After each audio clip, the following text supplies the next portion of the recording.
Hey audio fan, if you're interested in making music but you've never done it before, or you're looking for some tips on how you can get started, this video is specifically designed for you.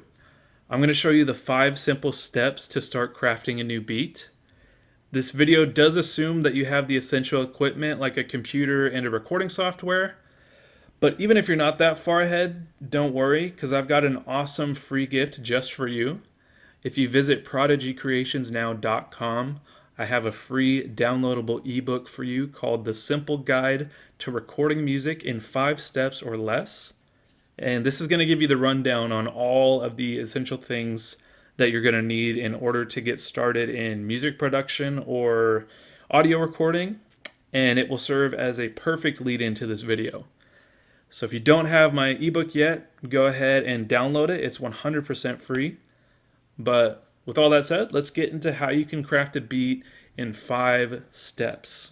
Okay? So step 1 is going to be to find a drum sample. This is going to be the easiest way to start on drums. If you're a drummer and you feel like you know what beat you want, you're definitely at an advantage, and you can feel free to do that. But if you're like me, I am not a drummer by any means. And when I was first making music, I didn't really know how to make a good beat. So in the meantime, while you're still learning, there's nothing wrong with using a drum sample. That's why they're there. So in this project, I chose this 80s beat right here. I found it in Ableton.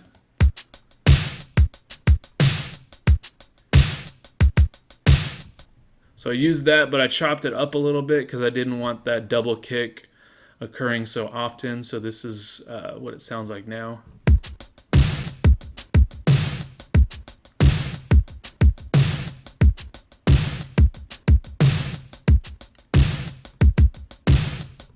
Right, so it's chopped up a little bit so that that double kick doesn't occur so often. You're welcome to do that as well if you like. If you find a beat, you can chop it up and double the first part of it, but you're also fully welcome if you wanted to just drag this in and use it as is. Totally can do that, no problem. Okay, and when you do choose your drum sample, make sure that you know the BPM, meaning the beats per minute. This is a key point that you'll want to know when making your song because it'll give you the correct rhythm. So as you can see, thankfully Ableton labeled it for us that it is a 90 BPM beat. So you can go up here, click on it, and actually type it in if you know the BPM, and then just do it that way. There's also a tap feature that you can use, but that's more for when you're trying to find your BPM, find the right feel. But we already know this beat is in 90 beats per minute, so we'll just set it at 90 for our project. Then once you've dragged in the sample, once you've set the correct BPM, just go ahead and duplicate it as much as you can, really, or as little as you want, really, just because it's going to serve as a nice continuous beat for when you're wanting to get into the next steps, get more creative. If you duplicate it a lot, the beat will always be there when you're making your ideas. So go ahead and duplicate it as much as you like, as much as you feel like you need. Once you find a good drum sample you like, we're going to go on to step 2, which is to establish the chords. So chords are the foundation of your melodic parts of the song. So starting here is going to make everything else later on much easier. And as we go along, you'll begin to see why that is. But there's more than one way to establish the chords. If you're a guitar player, you could definitely build your chords on that. But today I'm going to be teaching from a keyboard. Hopefully make it a little easier for you to understand, a little visualization.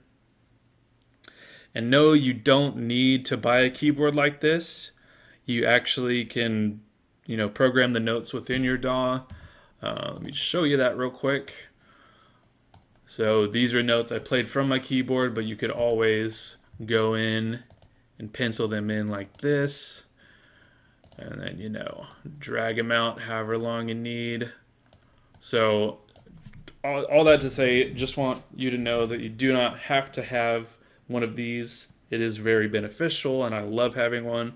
But if you're just getting started and you don't want to buy one for a while. I understand that because I just recently got this and I've been making music for a few years now. So yeah, just want to let you know you don't need one. I'm only using this as a visualization to help you understand. But let's move on. And I know I have kind of a unique setup right here. I'm sure you're aware, usually a piano or a keyboard, this bottom section is white keys, and only the top section here, these little lumps, usually those are the only black keys. But we're just going to pretend that these are white keys on the bottom section. So if you ever hear me say white keys, that's what I'm talking about right there. All right, but moving on. Notice these two sets of black keys right here. Notice how they're grouped together, okay? So play the first white key to the left of the first black key. Okay? That's a C note, and anytime you see those two black keys again, like here, to the left, that is also a C. Okay? So, anytime you see these two black keys, the first note to the left of it is always going to be C. Okay? So there you go. You always know how to find C from now on. Okay, so a very common chord type is the 1-3-5 chord. What does that mean? Well, let's go back to C. Okay? In this instance, C is going to be our 1. Okay? Now, count up to 5 with all 5 fingers on the keyboard. All right? So starting with C, got 1, 2, 3, 4, 5. So now with that knowledge, let's make a 1-3-5 chord. So again, we know that C in this instance is our 1. That means the next available key is 2. We're going to skip that, play the 3, which would mean the next one is a 4. We skip that to play the 5. Okay? There you go. There is your first 1-3-5 chord. This particular one is a C major chord. The cool thing is that you can use this same pattern anywhere on the keyboard within the white keys, and it's going to sound good.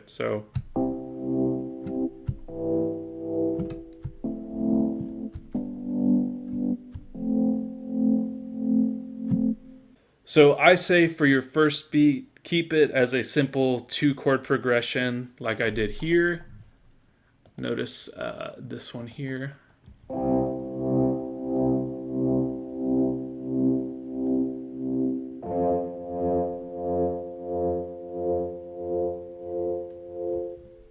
Simple but effective. I say stick with something like that. In this particular chord progression, this one is a C major chord followed by an F major chord. Just as a side note, not all of the 1-3-5 chords on just the white keys are going to be major. It just kind of happened to work out that way in this case. If you start the 1-3-5 chord on the A, for example, that's actually going to give you the A minor chord. So just something to keep in mind as you continue learning. Not all of these chords are going to be major. Some of them will be minor. Okay, step number 3 is to drop the bass. Bass is such a crucial part of literally any type of music. You can rarely go without it. It takes the rhythm of the drums and it blends it in with the melody. And you get a lot of your energy of the song from bass. So it's very important. But the cool thing is that you can make the bass line as simple as you want to, and it will probably work. So for example, I have a sub bass track right here. I'll let you hear it in solo.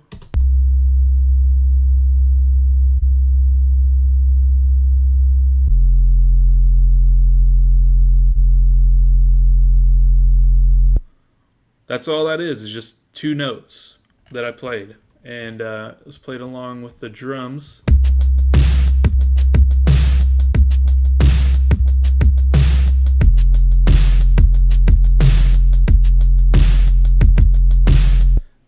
fits in rhythmically with it. Let's play it with the chords to make sure it sounds good.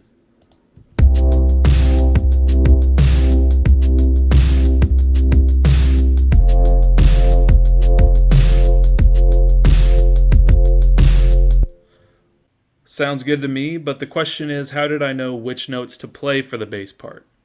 So this is exactly why I think it's best to start with your chords before any other melodic part. Literally all the two notes that I have on with the bass is C and F, and that is simply just mimicking the one notes in our 1-3-5 chords. Right, so we're starting off with the C major chord. The 1 in this case is the C, and then the 1 in this case is the F. And all I did was I took the 1 of each chord type, and then I just blended it in.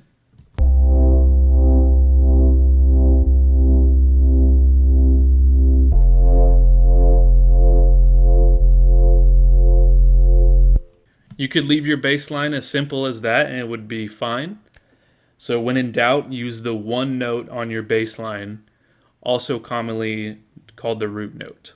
If you do want to get a bit more complicated though, listen to the drum kit for inspiration, specifically the kick drum, because it will always sound good if the bass line is in rhythm with the kick drum. Let me show you an example with another bass track that I've got on here.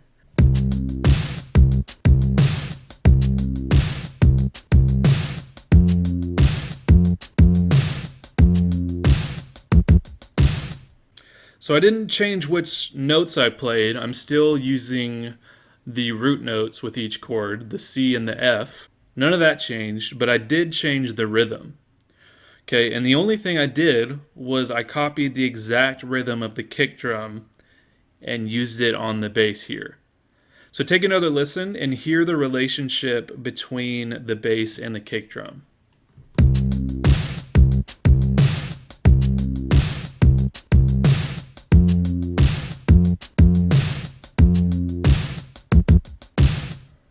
Okay, so it's always a good idea to follow the rhythm of the kick drum with bass if you do want to get it a little bit more complicated than just like the sub bass here that was just playing straight through.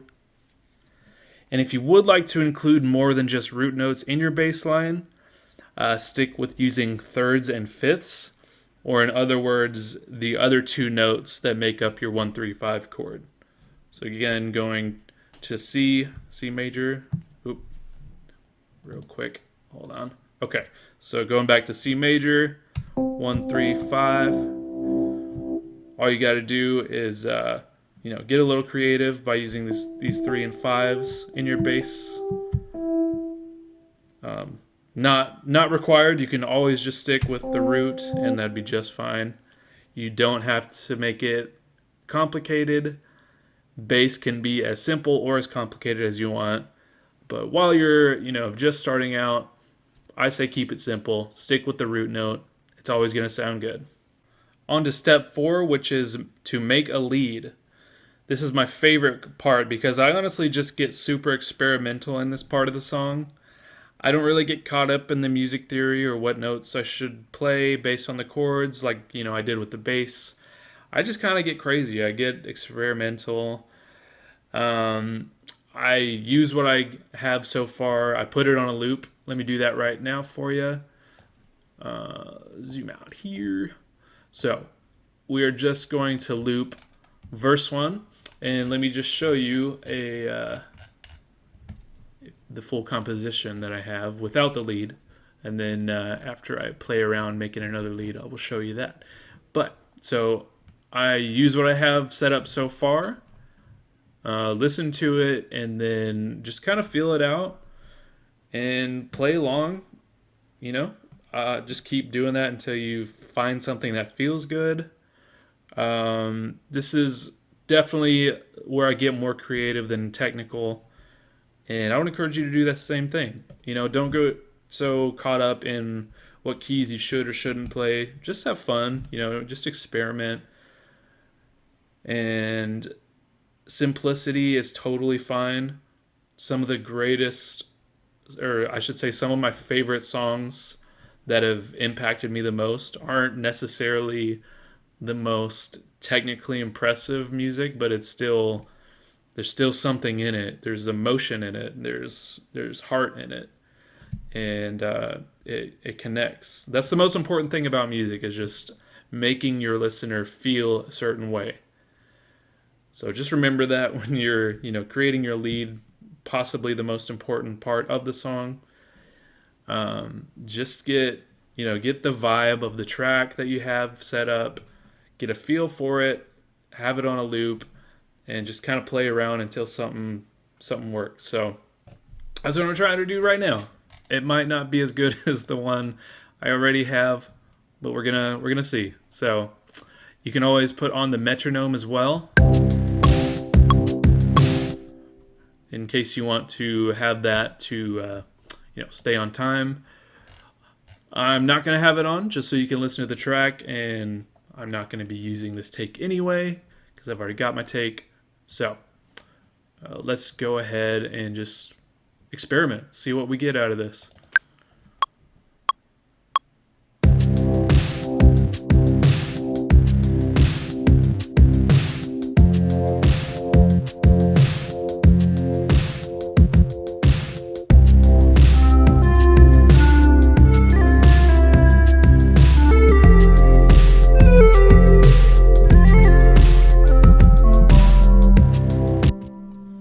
So I probably would not use that. It's very, very almost too much, probably. But that's the point. You just gotta keep on trying. If the first thing doesn't work, you know, keep at it until something does work. Let's hear that back though. Let's see how that sounded.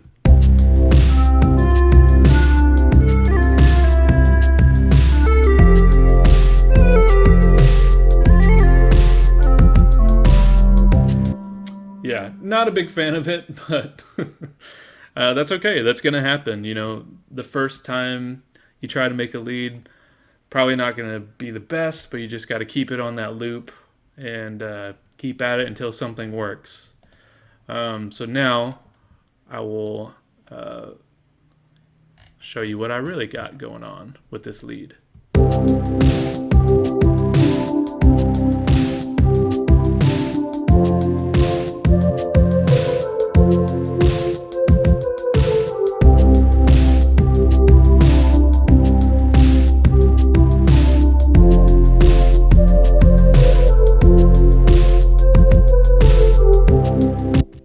Way better, for sure.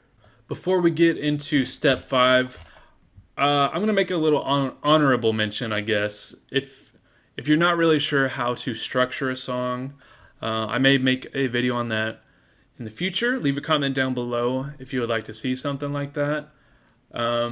Sometimes the best way to do it, though, is how I did it with this beat. If you can't tell, this beat was definitely very inspired by Sunflower by Post Malone. So if I zoom out here, this is actually, I'm not going to play it, just due to copyright reasons, But I found an instrumental version of that song, and you notice that I got all of these different markers on here.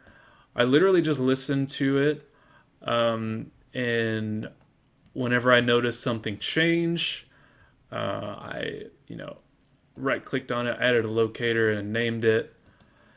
And I just continued to do that throughout the whole song. I counted how many bars were in each section, what elements were being brought in, and then I just took this over into my project. I mimicked the beat setup, but I also made it my own, of course.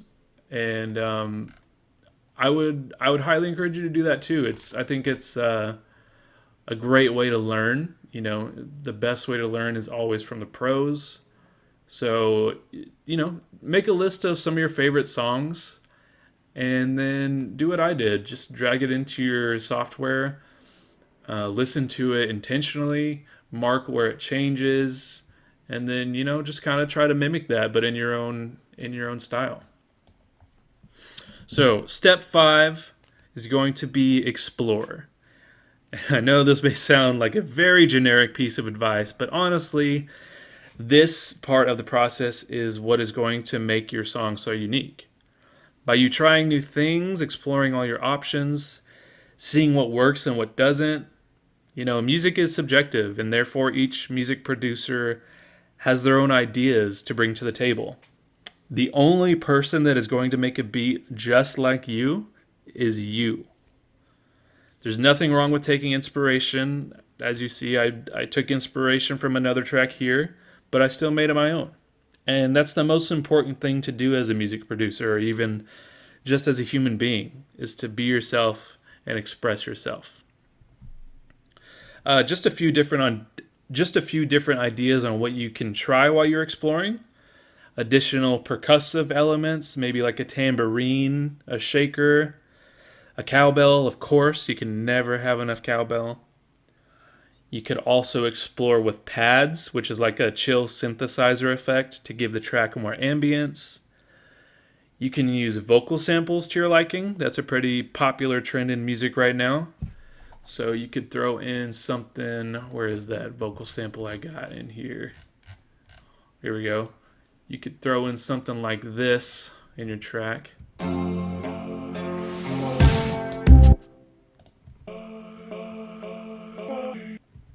can find a vocal sample and chop it up however you like. If you want a video on that as well, leave me a comment down below. Let me know.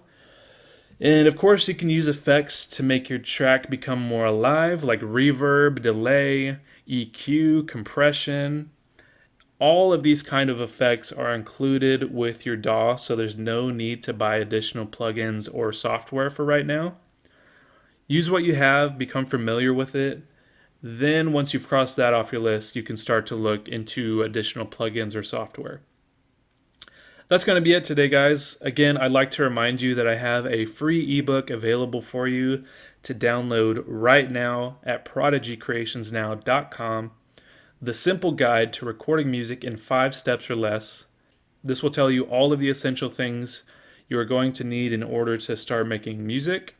I even include gear recommendations based on your budget. So go ahead and claim that free copy today. Please feel free to leave a comment if you have any questions. I tried to make this very easy to understand, but if there's still something that's not quite clicking with you, let me know and I will try my best to get back to you. Or if there's something you'd like me to go more in depth in with another video, like we mentioned this vocal sample or even arranging a music track, leave me a comment about that. I love making content that I feel is helpful, so please don't be shy in asking. Hit the like button if you found it helpful. And if you want to be a part of my audio fam, hit that subscribe button and we'll hang out more often. Thank you so much for watching today, friends, and I will see you soon.